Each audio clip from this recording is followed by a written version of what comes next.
আসসালামু আলাইকুম প্রিয় দর্শক, আশা করি আপনারা সবাই অনেক অনেক ভালো আছেন। তো আসলে আমরা আমাদের শৈশবকে হারিয়ে ফেলেছি।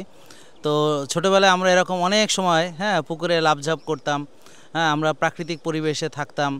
দেখেন এখানে কি সুন্দর প্রাকৃতিক পরিবেশ। তো প্রিয় দর্শক, আমরা নেচার আমাদেরকে হিলিং করে এবং এই নেচারের কাছে আমাদের মাঝে মাঝে আসতে হবে। এই প্রাকৃতিক পরিবেশে আসলে যেটা হয়, আমাদের ব্রেন ডিটক্সিফিকেশন হয় এবং আমাদের যে প্যারাসিম্প্যাথেটিক যে নার্ভাস সিস্টেম, অর্থাৎ আমরা সবসময় স্ট্রেসের ভিতরে থাকি, তো সিম্প্যাথেটিক অ্যাক্টিভিটি বা সিম্প্যাথেটিক ডমিনেন্স। সিম্প্যাথেটিক হচ্ছে যেমন পাগলা কুকুরে আমাদেরকে যখন তাড়া করে, আমরা জীবন বাঁচানোর জন্যে প্রচুর আমরা জোরে ছুটি। তো বাস্তব জীবনে আমরা হয়তো পাগলা কুকুরের তাড়া খাই না ঠিকই, কিন্তু আমরা বিভিন্ন স্ট্রেসের ভিতরে থাকি এবং আমরা সব সময় দেখা যাচ্ছে রাত্রে ঘুমাতে দেরি হয়, টেনশনে ঘুম আসতে চায় না, কখনো কখনো টেনশনের চোটে উচ্চ রক্তচাপ আরও উপরে উঠে যায়, কখনো আমাদের ডায়াবেটিস নিয়ন্ত্রণে থাকে না, খাবার হজম হতে পারে না, কারণ দুশ্চিন্তা, টেনশন, অ্যাংজাইটি, স্ট্রেস এটা আমাদেরকে খাবারকে হজম করতে বাধা দেয়, অর্থাৎ আমাদের সিম্প্যাথেটিক অ্যাক্টিভিটি আমাদের খাবারের হজমের জন্য সহায়ক নয়। তা আমাদের উচিত হচ্ছে প্যারাসিম্প্যাথেটিক বা রিল্যাক্সেশন। তা আমরা যখন খেয়াল করেন প্রিয় দর্শক, এরকম একটা ভালো ন্যাচারাল পরিবেশে আসি, প্রকৃতির মাঝে থাকি, তখন আমাদের রিল্যাক্সেশন হয়। মাইন্ডফুলনেস প্র্যাকটিস করার জন্যে আমাদের নেচারের কাছে আসা দরকার। এছাড়া আমাদের ঘুমাতে হবে আর্লি। তা আমরা যদি রাত জাগি, টেনশন করি, দুশ্চিন্তা করি, তাহলে দেখা যাচ্ছে যে আমার প্রেশার বেড়ে যায়, আমাদের উচ্চ রক্তচাপ, আমাদের ডায়াবেটিস বেড়ে যায়, আমাদের রক্তের যে গ্লুকোজের মাত্রা সেটাও বেড়ে যায়। তো এই জন্য আমাদেরকে রিল্যাক্সিং প্র্যাকটিসটা করতে হবে। তো এখন শুধু যে আমি রিল্যাক্স প্র্যাকটিস করবো তা তো আর না, সঙ্গে আমাকে খেতে হবে হচ্ছে এই প্রাকৃতিক খাবারগুলো খেতে হবে। তা আমরা যখন প্রাকৃতিক খাবার খাবো, আমরা যখন মনে করেন মাইন্ডফুল প্র্যাকটিস করব, এর সঙ্গে আমাদের দরকার হচ্ছে অ্যাক্টিভিটি বা ব্যায়াম করা এবং সূর্যের আলোতে যাওয়া।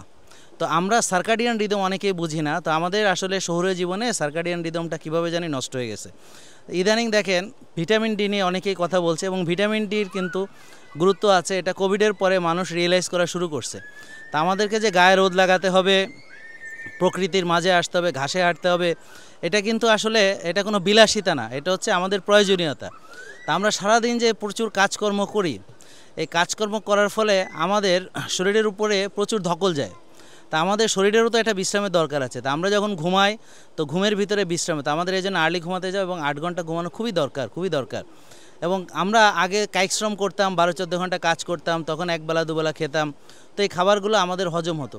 কিন্তু ইদানিং আমরা কি করছি, আমরা 6 বেলা প্রায় দেখা যাচ্ছে আমরা খাবার খাচ্ছি, প্রায় 6 বেলা, এবং আমরা কায়িক শ্রম তো করছি না, বরং আমরা দেখা যাচ্ছে যে বিভিন্ন দাওয়াতে অতিরিক্ত খাবার গ্রহণ করছি। তা আমি একটা কথা সবাইকে বলি যে আমরা যে খাই, আমরা যে বার্ন করি না, আমরা যে ফ্যাট হিসেবে বা চর্বি হিসেবে এটাকে জমা করি, তো এগুলো কোথায় জমা হচ্ছে? তো মূলত কোষের ভিতরে জমা হয়। তো এখান থেকে আমাদের ডায়াবেটিস হয়, অর্থাৎ রক্তের চিনি কোষে ঢুকতে পারে না। ফ্যাটি লিভার হয়, ফ্যাটি লিভার হলে পরে আমাদের এর ফলে হয় নানান রোগ। এবং এই ফ্যাটি লিভার থেকে বাঁচার জন্য লিভারের যে চর্বি সেটাকে আমাদের গলাতে হবে। তো এই গলানোর জন্য কিন্তু আমাদের দরকার হচ্ছে মানসিক প্রশান্তি, কারণ স্ট্রেস, টেনশন, দুশ্চিন্তা, হতাশা এগুলো ইনসুলিন রেজিস্ট্যান্স বাড়ায়, ইনসুলিনের পরিমাণ বাড়ায়। যেমন স্ট্রেসের ফলে, টেনশনের ফলে যেমন প্রেশার বাড়ে, ঠিক একইভাবে ইনসুলিন বাড়ে, সুগার বাড়ে, সব কিছু বাড়ে। তো এই জন্যে আমাদের এই রিল্যাক্স খুব দরকার। তো এই জন্যে মানসিক প্রশান্তির জন্য শ্বাসের যে 6টা বা 8টা ব্যায়াম আমরা দিয়েছি, প্রথমে 6টা পরে আরও 2টো যোগ করেছি, এগুলো আপনাদের জন্য খুবই গুরুত্বপূর্ণ। এছাড়া প্রাকৃতিক খাবার খেতে হবে। আমি যতই ভালো পরিবেশে আসি না কেন, ন্যাচারাল পরিবেশে আসি না কেন, আমরা যদি প্রসেসড, আল্ট্রা প্রসেসড ফুড খাই, তাহলে আমরা কখনোই এত ভালো পরিবেশে এসেও এটার যে সুফল সেটা পাবো না। তা আমাদেরকে প্রাকৃতিক খাবার গ্রহণ করতে হবে। আমরা চেষ্টা করব যে আমরা ন্যাচারাল খাবারগুলো খেতে এবং আল্লাহর দেওয়া যে হালাল এবং তৈয়েব খাবার, এবং আমরা যে হালাল এবং তৈয়েবান, অর্থাৎ আমরা যে খাবারগুলো হালাল এবং তৈয়েব কল্যাণ খাবার, সেগুলোর বাইরে আমরা অন্য কোনো processed, ultra processed, genetically modified খেয়ে ভালো থাকবো না।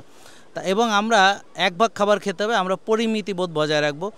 অতিরিক্ত খাদ্য গ্রহণ করে আমি কখনোই যে সীমা লঙ্ঘনকারীদের অন্তর্ভুক্ত হব না। আর আমাদের মাঝে মাঝে রোজা রাখতে হবে। তো খেয়াল করেন প্রিয় দর্শক, যদি আপনি ডায়াবেটিস থেকে বাঁচতে চান, ফ্যাটি লিভার ভালো হতে চান, বা প্রেশার থেকে মুক্ত হতে চান, বা ওজন কমাতে চান, তাহলে আপনাকে নেচারের কাছে আসতে হবে, মানসিক প্রশান্তি চর্চা করতে হবে, আর্লি ঘুমাতে হবে, ভোরে উঠতে হবে, 7-8 ঘন্টা ঘুমাতে হবে, প্রাকৃতিক খাদ্যগুলো গ্রহণ করতে হবে, পরিমিতি খাবার মানে পরিমিতি বোধ বজায় রাখতে হবে, পরিমিত খাবার খেতে হবে, রেগুলার এক্সারসাইজ করে ঘাম ঝরাতে হবে। সবাইকে ধন্যবাদ, ভালো থাকবেন।